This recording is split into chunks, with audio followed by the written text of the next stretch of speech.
Hello friends, आप देख रहे हैं स्पोर्ट्स विद रवीश। मैं हूं आपके साथ रवीश। और टीम इंडिया को यार वर्ल्ड कप कैंपेन में एक बहुत बड़ा झटका लग गया, क्योंकि हार्दिक पांड्या टीम इंडिया के ऑलराउंडर अब वर्ल्ड कप में पार्टिसिपेट नहीं कर पाएंगे। End of roads for Hardik Pandya in this world cup. और ये बहुत बड़ा सेटबैक इंडिया के लिए, क्योंकि हार्दिक पांड्या बैलेंस दे रहे थे टीम को। एक बैलेंस उनसे मिल जाता था टीम को। गेंदबाजी में भी क्रूशियल विकेट्स वो चटका सकते थे, बीच के ओवर में आप उनसे गेंदबाजी करा सकते हैं, और जब बल्लेबाजी की बात है तो फिनिशर का रोल भी प्ले कर सकते हैं, और एज मैच्योर इनिंग भी खेल सकते हैं आपके लिए। गेम को चला भी सकते हैं, सिंगल्स एंड डबल्स में भी बना सकते हैं रन। लेकिन अब वो टीम को उनका साथ नहीं मिल पाएगा, तो अपने आप में एक बहुत बड़ा झटका हो जाएगा इंडिया के लिए।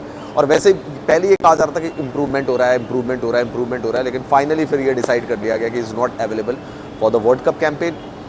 उनकी जगह प्रसिद्ध कृष्णा को शामिल कर लिया गया। क्यों प्रसिद्ध कृष्णा का चयन हुआ ये भी मैं आपको बताऊंगा, लेकिन हार्दिक पांड्या के पहलुओं पर पहले नजर डाल लेते हैं।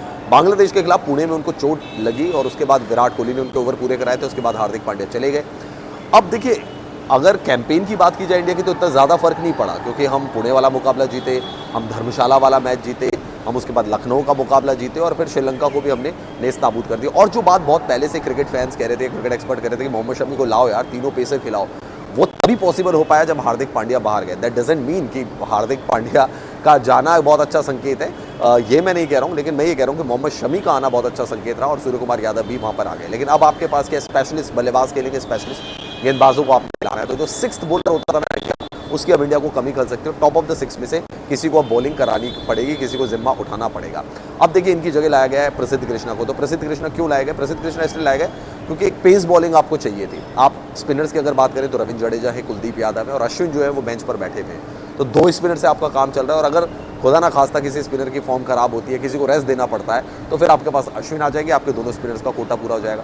लेकिन अगर पेस बॉलिंग की बात करें तो वहाँ कोई दिक्कत होती है। तो देखो, शार्दुल ठाकुर आपने देखा पूरा वर्ल्ड कप कैंपेन में, उनको लेकर कोई फ़ायदा इंडिया का नहीं हुआ है, और सब यही कह रहे थे कि यार ठाकुर को क्यों रखा हुआ है।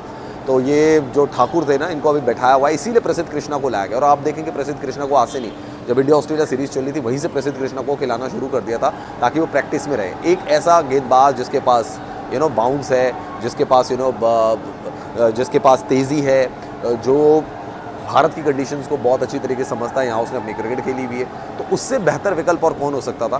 तो बेस्ट थिंग जो नज़र आई वो प्रसिद्ध कृष्णा ही थी। और इंडियन टीम मैनेजमेंट जो था, उन्होंने पहले से उनको तैयार भी कर रखा था कि येस आपको तैयार रहना है, जब भी ज़रूरत पड़ेगी आपको लिया जा सकता है। और जब ज़रूरत पड़ गई, क्योंकि हार्दिक पांड्या इंजर्ड हो गए, तो फिर उनकी जगह आ गए प्रसिद्ध कृष्णा। तो मेरे हिसाब से सही रिप्लेसमेंट है, क्योंकि बहुत सारे लोग कह रहे हैं कि अक्षर पटेल को क्यों नहीं लिया।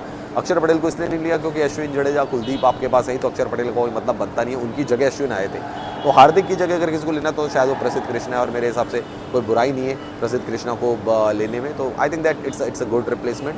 और ठीक है यार, अब हार्दिक नहीं है, नॉकआउट स्टेजेस में उनकी ज़रूरत पड़ सकती थी, लेकिन अब क्या किया जा सकता है, एंकल इंजरी से वो उभर नहीं पाए, तो उनकी जगह प्रसिद्ध कृष्णा जो है वो टीम इंडिया के साथ है।